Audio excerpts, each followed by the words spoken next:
Hello, everyone, and welcome to a brand new episode of Inspire and Ignite, our mini podcast series in which we dwell into the minds of our incredible leaders. I'm your host, Gopika Satish, and I'm super excited to be hosting this episode. Why? Two reasons. One, this is the first episode in our music studio, and second, we have our first guest from the YouTube team. So, a very warm welcome to our global vendor operations head, Mr. Amit Narula.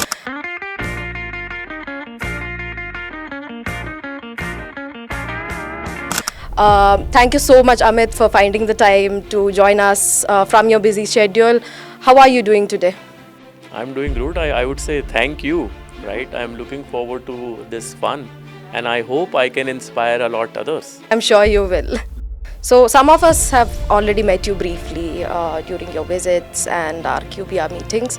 But then, for our larger MCO team, they would love to know more about you. So, if you could tell us a little bit about your role, your journey within Google and YT projects, that would be great. Yeah, I like to keep that brief. All of you know my name is Amit Narula. I've been in the industry for 23 years now, okay?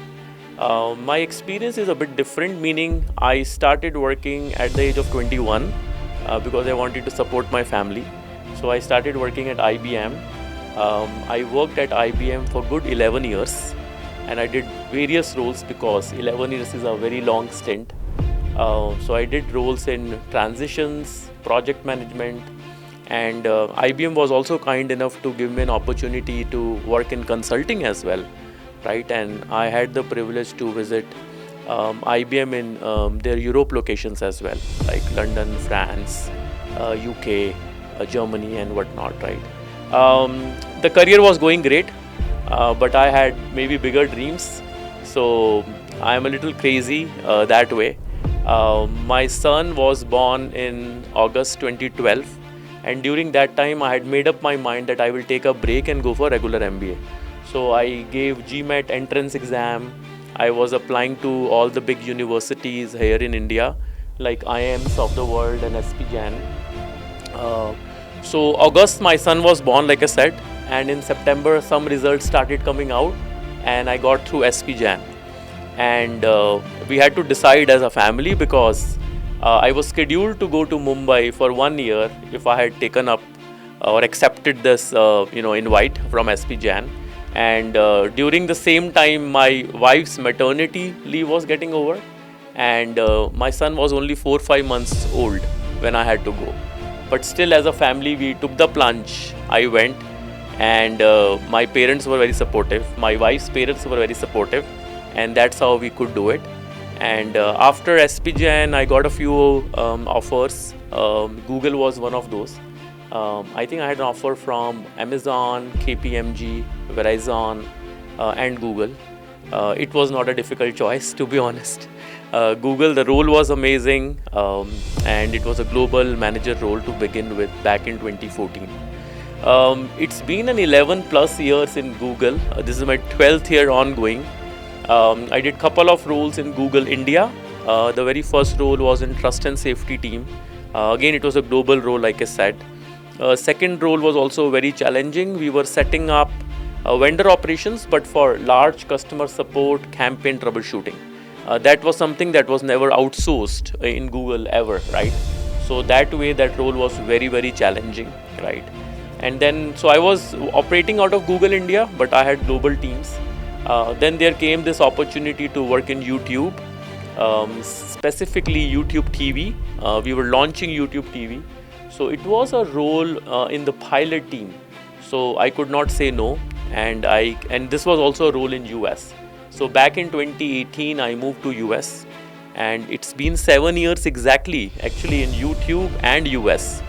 I can say it's my second role within YouTube, but all in all 7 years I have been in the YouTube operations team. Great, what a journey.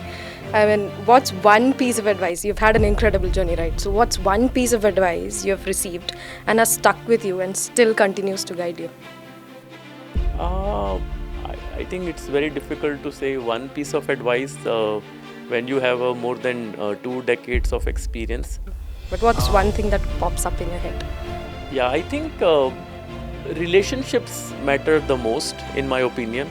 I think some people say networking, some people will say team management, people management, stakeholder management. I think you can say it in different ways. But at the end of the day, I think companies do well because there are humans at play here, right? So I think relationship management is very important. Genuinely caring for people who work with you, and it's absolutely nothing to do with managing your bosses. Apparently, I believe it's even more important to work with your peers and taking care of your teams. And genuinely, I think investing in a relationship, right? Sometimes we, put it at the back of our minds. I personally think if you bring it in your conscious mind and make an investment in people, it will always come back to you, and you will feel more, content and satisfied if you really truly respect people and care for people. So I think that would be my most important advice, Gopika. Thank you so much for that. What an incredible answer. Moving on. Leadership often comes with its own set of challenges, right? So what's been the biggest challenge you've faced in your leadership career? I think the way industry has kind of evolved over the years, I think we have seen many revolutions, right? Internet revolution, mobile revolution, then came apps and whatnot, right? I think one challenge the industry has always faced, and we all operate in a private or public organizations, right? So there is a kind of pressure to perform in the street as well, in the market as well, right? From a shareholder standpoint, right? So I think we are always operating in an understaffed environment or less resources, more work environment.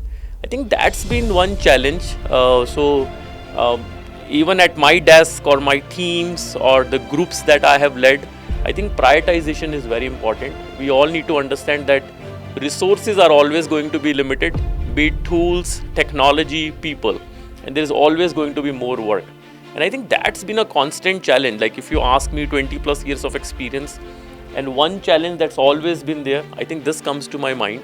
So I think it's very important to understand that this is how we operate in the limited environment, and we need to be creative, use more tools and technology and automation and maybe prioritization, and then overcome this challenge, which is always an underlying challenge in my opinion. Very insightful. Moving on. A common challenge for working professionals today is dealing with stress or maintaining work-life integration. How do you personally handle demanding periods, and what would be your advice for us? First of all, let me accept it's not easy. Because all of us we want to do so much in our lives, and sometimes we can just go with the flow. And when you're just going with the flow and you want that promotion or you want that role or you want to work for that company, sometimes again focus on health, mental well-being more importantly these days. I think physical well-being people still understand and have been talking about it, but only off lately people have started talking about mental well-being, right? Both are very, very important.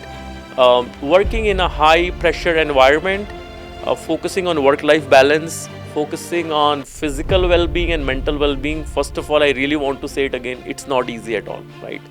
How I do it, I think in my life I have learned that defining boundaries is very, very important, okay? And one thing, if I have to tell you, is that never works is multitasking, okay? If you think that you can take this call, you can write this email, you can review this presentation, it will never help, right? So one should not do multitasking.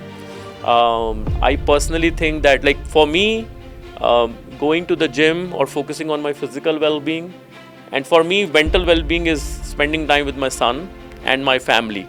So I think during the weekends or evenings, I really make it a point that I'm doing something for myself in terms of physical well-being and spending that quality time with my family for my mental well-being. I always define those boundaries. Having said that, I don't believe in a 9 to 5. Okay. I think the work always goes on. Today, I believe in work-life integration more than work-life balance, right?